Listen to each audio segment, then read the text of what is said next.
Away from the Middle East, and all 12 jurors have now been selected to assess the guilt or innocence of former U.S. President Donald Trump in his criminal trial over the coming weeks.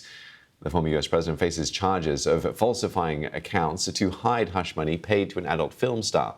He has pleaded not guilty. Our correspondent Neda Tawfiq sent this update from outside the court in New York.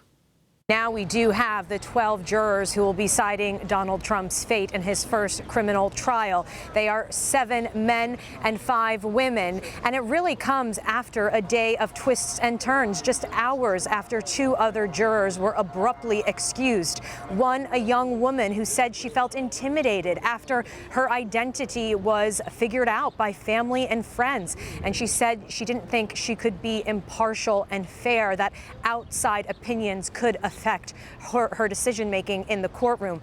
Another was a gentleman that prosecutors were concerned hadn't been forthright about his criminal history. He was excused by the judge, but outside of court, he said he wanted to serve. So he wasn't happy with that decision. But the 12 jurors, those that we do have seated now, they are a diverse group, different ethnicities, different jobs. Everyone works from lawyers, physical therapists in finance, a security engineer in sales, a recent college graduate. One noted that they even read the BBC.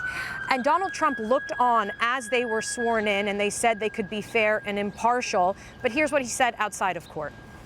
The whole world is watching this hoax. You got a DA that's out of control. You have a judge that's highly conflicted.